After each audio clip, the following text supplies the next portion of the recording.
Friends, ఇప్పుడు రాబోయే కొత్త ఉద్యోగాల నోటిఫికేషన్లలో ఈ ఏఎస్ఓ పోస్టులు కూడా ఉన్నాయి కదా. అయితే ఇప్పుడు కొత్తగా వచ్చే మిత్రులు ఎవరైతే డిగ్రీ పూర్తయిందో 2-3 సంవత్సరాల చాలా వరకు వాళ్ళకి నోటిఫికేషన్స్ లేవడం వల్ల ఎక్కువగా మన యూట్యూబ్ ఛానల్ అడుగుతున్నటువంటి ప్రశ్న ఏంటంటే, సార్ ఏఎస్ఓకి ఎలా ప్రిపేర్ కావాలి, ఏఎస్ఓ సిలబస్ ఏంటిది, అసలు దీని ఎలిజిబిలిటీ ఏంటిది, ఏఎస్ఓ ఉద్యోగానికి ఈ అసిస్టెంట్ స్టాటిస్టికల్ ఆఫీసర్, అది ప్లానింగ్ అనండి, నాన్ ప్లానింగ్ అనండి, మండల్ ప్లానింగ్ అనండి, అసలు ఇది ఏంటిది, ఎండోమెంట్ డిపార్ట్మెంట్ కానీ లేకపోతే మున్సిపాలిటీ డిపార్ట్మెంట్ కానీ వీటికి సంబంధించినటువంటి పూర్తి ఇన్ఫర్మేషన్. ఓకేనా? అంటే దీనికి డిగ్రీలో ఏ సబ్జెక్ట్స్ అయిన వాళ్ళు ఎలిజిబుల్, ఎగ్జామినేషన్ సిస్టమ్ ఎలా ఉంటుంది, ఏ సిలబస్ ఉంటుంది, ఏమేమి చదవాలి, కంప్లీట్గా నేను మీకు చెప్పడానికి రెడీ. ఉద్యోగం కావాలనుకున్న వాళ్ళు స్కిప్ చేయకుండా ఓపికతో వింటే మీకు ఒక మంచి ఇన్ఫర్మేషన్ అయితే దొరుకుతుంది. ఓకేనా? రైట్, ఒకసారి చూద్దాం మరి మనకి ఈ 2018లో. ఓకేనా? 2018లో వాళ్ళు ఇచ్చిన నోటిఫికేషన్, గవర్నమెంట్ మనకి టీఎస్పీఎస్సీ ఇచ్చినటువంటి నోటిఫికేషన్ ఒకసారి మనం చూస్తే కొంచెం మనకు ఒక ఐడియా అయితే వస్తుంది. ఇక్కడ ఈ అప్లికేషన్ ఏదైతే ఉందో, సో అసిస్టెంట్ స్టాటిస్టికల్ ఆఫీసర్. ఓకేనా? డైరెక్ట్గా 2 ఉన్నాయి దీంట్లో, స్టాటిస్టికల్ ఆఫీసర్ ఉంది అంటే ఎస్ఓ ఉంది, next assistant statistical officer ASO, 2 రకాల పోస్టులు దీంట్లో మనకి రిక్రూట్ చేయబడ్డాయి ఇంతకుముందు. ఓకేనా? కామన్గా అయితే మనకి ఇక్కడ ఈ mandal planning and statistical officer ఈ లెవెల్లో మొత్తం తీసుకున్నారు. ఇంకా చాలా ఉన్నాయండి, అంటే మండల్ ప్లానింగ్ అనే కాదు, మనకి ఈ డిపార్ట్మెంట్ అంటే ఎల్ఎల్సీ డిపార్ట్మెంట్లో ఉండేవి ఉన్నాయి, మున్సిపాలిటీలో ఉన్నాయి, ఇంకా డిఫరెంట్ ఏరియాలో ఉండేటువంటి నోటిఫికేషన్స్ ఉన్నాయి. ఇది ఒక్కటి దాని మీద వచ్చింది అంటే నేను దాన్ని ఎగ్జాంపుల్ చెప్తున్నా.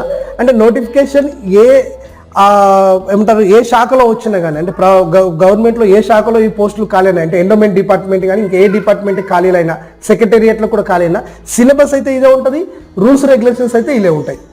ఓకేనా? పోస్టు డిపార్ట్మెంట్ వేరు కావచ్చు, కాకపోతే ఉద్యోగం ఒకటే.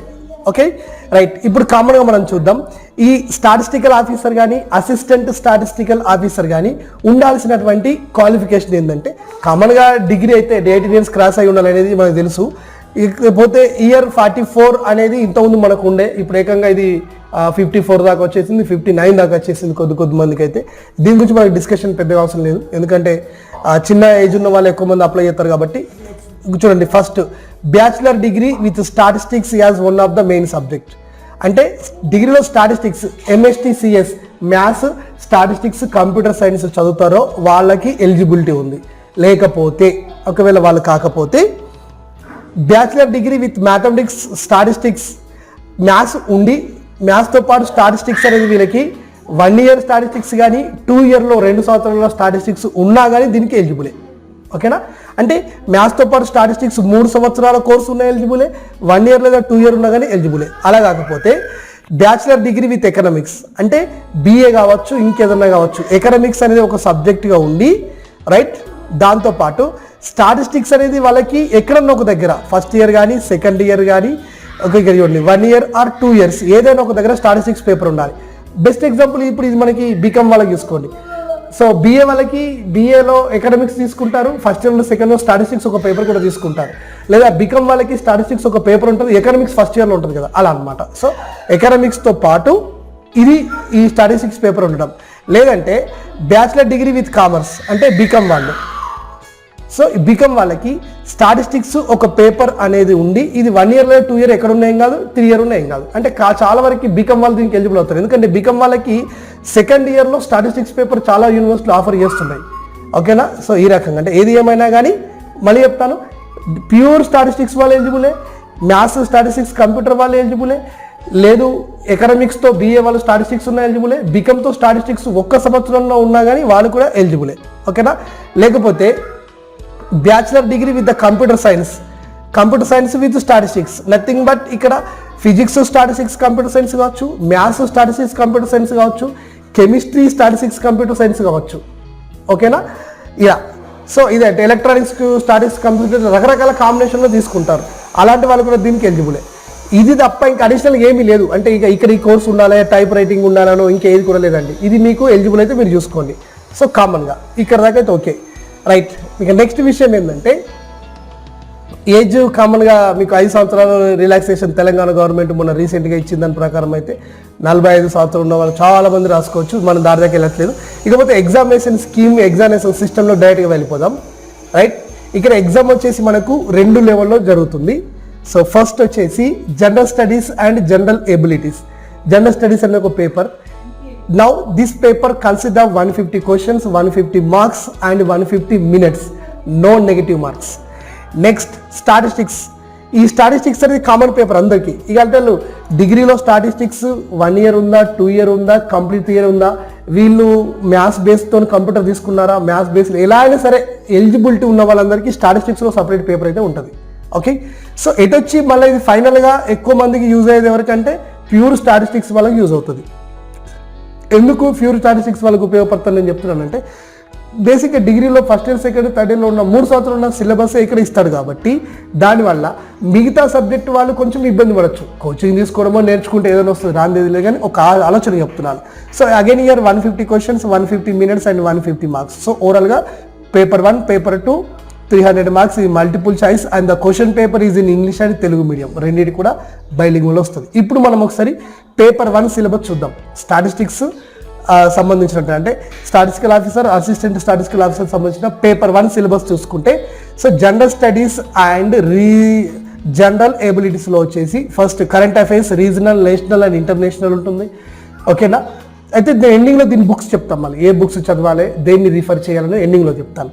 నెక్స్ట్ వచ్చేసి international relations and events. Okay, next general సైన్స్లో Indian achievements in the science and technology. Next environment issues and disaster management.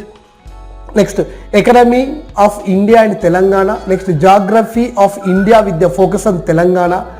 Next Indian constitution and polity with the focus on local self government. Okay, next society, culture, heritage, arts and literature of Telangana. Next policies of Telangana, Telangana రాష్ట్రం ప్రవేశపెట్టినటువంటి పాలసీలు. Next history of modern India with the focus on that Indian national movement చదవాలి. Next history of Telangana with the special emphasis on the movement of Telangana statehood. ఓకేనా, అంటే రాష్ట్ర ఆవిర్భావం సంబంధించింది. Next దీంట్లోనే కొంచెం logical reasoning, analytical ability, data interpretation and basic English, ఇవి కామన్గా ఉండేటువంటి సిలబస్. సో ఇందులో మనకి ఆల్మోస్ట్ ఆల్ 100 to 100 క్వశ్చన్స్ అనేటివి మనకు ఈ అన్ని టాపిక్ పైన వస్తాయి. 50 క్వశ్చన్స్ వచ్చేసి logical reasoning, analysis ability, data interpretation and English ఇస్తాడు. ఇందులో 20-30 కాంబినేషన్గా ఉంటాయి. సో ఇది పేపర్ 1. సో దీనికి మనం ఏ బుక్స్ చదవాలి ఎండ్లో చెప్పుకుందాం. నెక్స్ట్ వచ్చేసి ఇప్పుడు స్టాటిస్టిక్స్ పేపర్ 2లోకి వెళ్దాం. ఇది మన సొంత సబ్జెక్ట్. ఇది కామన్గా స్టార్ట్స్ చదివిన మీకు ఈజీ అనిపిస్తుంది, అరే ఇది మా డిగ్రీలో ఉంది, ఇది నాకు ఈజీగా, నేను దీంట్లో తోపు అని మీకు ఆటోమేటిక్గా అనిపిస్తుంది. సో ఫస్ట్ ఏం తీసుకున్నాడు, ఇంట్రడక్షన్ టు స్టాటిస్టిక్స్ తీసుకున్నాడు. సో ఇంట్రడక్షన్ టు స్టాటిస్టిక్స్లో మీనింగ్ అని, importance, okay, limitations of the statistics, ఈ సెన్సెస్, షెడ్యూల్, ఇవన్నీ ఓకేనా, ఇది చూసుకున్న తర్వాత నెక్స్ట్ మెజర్స్ ఆఫ్ సెంట్రల్ ట్రెంజెన్సీ, ఓకేనా, డిస్పర్సన్, స్క్యూనెస్, ఇవి దీనికి సంబంధించిన టాపిక్స్ మీకు మీ లెవెల్లో ఉండేటువంటి మీరు ఒకసారి చూసుకోండి, మీరైతే స్క్రీన్ షాట్ తీసుకోండి. నెక్స్ట్ ప్రాబబిలిటీ, ఓకేనా, దీనికి సంబంధించినటువంటి టాపిక్స్. దీంతో కాన్సెప్ట్స్ ఆఫ్ ర్యాండమ్ వేరియబుల్స్ ఉన్నాయి. నెక్స్ట్ కోరిలేషన్ అండ్ రిగేషన్స్ ఉన్నాయి. Next analysis of time series and index numbers ఉన్నాయి. ఓకేనా, ఈ టాపిక్స్ మనకి సబ్ టాపిక్స్ ఏమేమి ఉన్నాయి. నెక్స్ట్ వచ్చేసి శాంప్లింగ్ టెక్నిక్స్. ఓకేనా, ఈ శాంప్లింగ్ టెక్నిక్స్లో మనకి ఏమున్నాయి, right. Next basics of computers. ఎట్లాగో ఈ కోర్స్ తీసుకున్న కంప్యూటర్ ఎంతో కొంత ఉంటుంది కాబట్టి కంప్యూటర్లో వచ్చేసి సో బైనరీ, ఈ సిస్టము, వీటికి సంబంధించింది. ఓకేనా, ఏముంటుంది ఈ స్టాటిస్టిక్స్ కంప్యూటర్లో ఉపయోగపడేటువంటి దానికి సంబంధించినటువంటి ఎంతో కొంత algorithms, flow chart, MS office వరకు, ఇది మనకు ఉండేటువంటి సిలబస్. ఓకేనా, డిఫికల్ట్గా ఉందా, ఈజీయే కదా. ఇప్పుడు మీకు ఉద్యోగం రావాలంటే ఇప్పుడు రాబోయేటువంటి నోటిఫికేషన్లో ఈ సిలబస్ ఉన్నది, దీనికి సంబంధించినటువంటి మీకు కంపల్సరీగా ఉన్నది. ఎగ్జామ్ జరుగుతుంది, అసిస్టెంట్ స్టాటిస్టికల్ ఆఫీసర్, ఆ స్టాటిస్టికల్ ఆఫీసర్ కంపల్సరీగా మీకు ఇప్పుడు వచ్చే దాంట్లో ఉన్నది. అయితే దీనికి మీరు బలంగా ప్రిపేర్ కావాలంటే ఇప్పుడు జనరల్ స్టడీస్ విషయంలో తీసుకుంటే ముఖ్యంగా మేజర్ పార్ట్ అంటే గతంలో జరిగిన ఎగ్జామ్గా మనం తీసుకున్నా సరే కరెంట్ అఫైర్ నుండి కనీసం 10 నుండి 11 వరకు క్వశ్చన్స్ దాదాపుగా తగులుతాయి. సైన్స్ అండ్ టెక్నాలజీ అదే లెవెల్లో వస్తుంది. ఇంటర్నేషనల్ ఈవెంట్స్ అనేవి స్పోర్ట్స్ కానీ ఇంకా ఏవైనా పెద్ద జాతీయ స్థాయిలో జరిగిన దానికి కూడా ఒక 4 నుండి 5 క్వశ్చన్స్ మనం ఎక్స్పెక్ట్ చేయొచ్చు. ఎన్విరాన్మెంటల్ ఇష్యూస్ దీని నుండి 6 నుండి 7 క్వశ్చన్స్, ఒక్కొక్కసారి 8, 9 కూడా రావడానికి ఛాన్స్ ఉంది. Economy of that India and Telangana ఇది కూడా దాదాపు క్వశ్చన్స్ 6 నుండి 7 రావడానికి ఛాన్స్ ఉన్నటువంటిది. జాగ్రఫీ ఆల్మోస్ట్ మనం 10 క్వశ్చన్లు వేసుకోవచ్చు దీనిపైన. ఇండియన్ కాన్స్టిట్యూషన్ ఒక 6 నుండి 7 క్వశ్చన్స్, ఆల్మోస్ట్ 10 వరకు ఉంటుంది. సొసైటీ, కల్చర్, హెరిటేజ్ 10 మార్కులు రావడానికి ఛాన్స్ ఉన్నటువంటి టాపిక్ ఇది. నెక్స్ట్ పాలసీస్ ఆఫ్ తెలంగాణ ఖచ్చితంగా ఒక గన్ షాట్గా 10 నుండి 12 క్వశ్చన్ రావడానికి ఛాన్స్ ఉంది. ఈ తెలంగాణ మూవ్మెంట్ ఆల్మోస్ట్ ఒక 10 క్వశ్చన్లు వేసుకోవచ్చు. History, Telangana specific empire, Telangana movement ఇవన్నీ కలిపి 10 క్వశ్చన్లు ఈజీగా వచ్చేస్తాయి.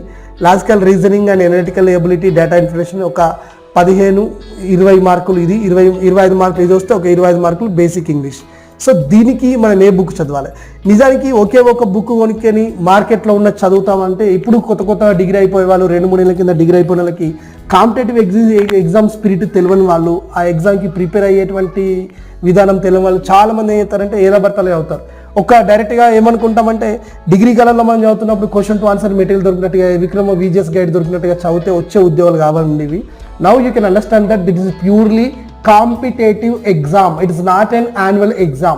Then the preparation for that annual examination is completely different from that competitive exam. Competitive exam కు ఉన్నది వేరు, annual exam కు ఉన్నది వేరు. కాబట్టి షార్ట్ కట్ మెటీరియల్ తెచ్చుకొని చదవకుండా ముందుగా 6th నుండి 6th, 7th, 8th, 9th, 10th social and science పుస్తకాలు ముఖ్యంగా ఇవి 2 మనం చదవగలిగితే ఇందులో చాలా వరకు టాపిక్స్ మనకు కవర్ అవుతాయి.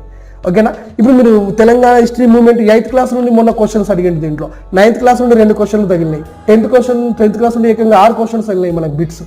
కాబట్టి మనం ఒకసారి చూసుకోవాలి. 10th వరకు అది పూజ చేసుకొని తర్వాత బయట మనకు పబ్లికేషన్స్ ఏవైతే ఉన్నాయో, అంటే కొంచెం ఇన్నైతే మనకి ఇప్పుడు బయాలజికల్ సైన్స్, ఫిజికల్ సైన్స్ ఆ లెవెల్ లేదు కాబట్టి ఇండియన్ కాన్స్టిట్యూషన్ అనేది కొంచెం ఫోకస్ చేయాలి. కాబట్టి దీనికి బయట మనకు మార్కెట్లో దొరికే విన్నర్ పబ్లికేషన్ బుక్స్ బాగానే యూజ్ అవుతున్నాయి, ఎక్కువ మంది అయితే బాగా అవుతున్నారు. ఆ తర్వాత హైటెక్ విజయ రహస్యం లాంటి పుస్తకాలు. దీంతో పాటు ప్రతిరోజు మనం న్యూస్ పేపర్ చదవడం, ఏదైనా మంచి మ్యాగజైన్ చదవడం. మీకు ఏది ఇంట్రెస్ట్ ఉంది ఇప్పుడు మన దగ్గర అంటే నిపుణ మ్యాగజైన్ కానివ్వండి, యోజన మ్యాగజైన్స్ కానివ్వండి, ఆ తర్వాత ఇదేంటి ఉద్యోగ సోపానం కానివ్వండి, విజేత వాళ్ళది కానివ్వండి. ఓకేనా? ఉద్యోగ సోపానం విజేత వాళ్ళది, విజేత కాంపిటీషన్ వాళ్ళది కానివ్వండి. సో ఇవి మనం చదవగలిగితే కొంతవరకు చాలా వరకు మనకు ఐడియా వస్తుంది. ఎందుకంటే 150 మార్క్స్ కాబట్టి మనం 120 క్రాచ్ చేయగలగాలి. ఇది ఇక్కడ చూసుకోవాలి. నెక్స్ట్ వచ్చేసి దీంతో పాటు బేసిక్ ఇక్కడ logical reasoning, analytical ability, data interpretation అంటే సరే వీటన్నిటికీ రారాజు బుక్ ఒకటి, ఇది ఆర్ఎస్ అగర్వాల్ బుక్ను మనం తీసుకోగలిగితే. సో ఆర్ఎస్ అగర్వాల్ అనేది ఒక డిగ్రీ ఫస్ట్ ఇయర్లో జాయిన్ అయిన రోజే కొనుక్కొని ఒక విద్యార్థి 3 ఏళ్ళు టైం ఉన్నప్పుడు కష్టపడితే దాదాపు ఇలాంటి ఉద్యోగాల ఊరికైనా సంపాదించవచ్చు. కాబట్టి ఇది చూసుకోవాలి. ఓకేనా? ఇక బేసిక్ ఇంగ్లీష్ అంటే ఇంటర్మీడియట్ లెవెల్లో ఉండేటువంటి గ్రామర్, దీనికి బుక్స్ బాగా బయట దొరుకుతాయి. లేదంటే నేను ఆల్రెడీ మంచి గ్రామర్ని, అన్ని ప్రభుత్వ ఉద్యోగాలకు ఉపయోగపడే గ్రామర్ క్లాసెస్ రికార్డ్ చేస్తాను. ఇప్పటికే 16 క్లాసులు సూపర్ రికార్డ్ చేసిన.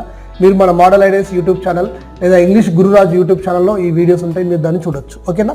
ఇక పోతే ఈ స్టాటిస్టిక్స్ సంబంధించి ఇక్కడ అంటే ఈ మెటీరియల్కి సంబంధించి పోయిన సంవత్సరం ఎవరైతే ఉద్యోగం సాధించారో వాళ్ళకి సంబంధించి నేను కొంచెం ఈరోజు మా ఫ్రెండ్కి కాల్ చేసిన వీడియో రికార్డ్ చేస్తున్నా. ఈ నోట్స్ నాకు కావాలని అంటే అతను ఫోన్ లిఫ్ట్ చేయలేదు, నేను చెప్పలేకపోయినా. మీ డిగ్రీలో ఉన్న సిలబస్ని డెప్త్గా చదవండి. చదువుతూ దీనికి సంబంధించినటువంటి వివిధ బుక్స్, టెక్స్ట్ బుక్స్ నేను మీకు లింక్ కింద ఇస్తాను, మీరు దాన్ని డైరెక్ట్గా కొనుక్కోవచ్చు. ఓకేనా? రైట్. ఇది ఎస్ఓ స్టాటిస్టికల్ ఆఫీసర్కి ఉండేటువంటి నోటిఫికేషన్కి సంబంధించిన ఎలిజిబిలిటీ, ఎగ్జామినేషన్ సిస్టమ్, చదవాల్సిన పుస్తకాలు, పూర్తి ఇన్ఫర్మేషన్ అయితే నేను మీకు దీంట్లో అందించగలిగిన. ఇంకా కూడా మీకు పలాని ఉద్యోగం మీద కావాలి సార్ అంటే నేను రెడీమేడ్గా మీకు కావాల్సిన చూపించే ప్రయత్నం అయితే చేస్తాను. ఓకేనా? Right. Thank you and all the best. మీ క్వశ్చన్స్ ఉంటే తప్పనిసరిగా అడిగే ప్రయత్నం చేయండి. రైట్. Bye bye.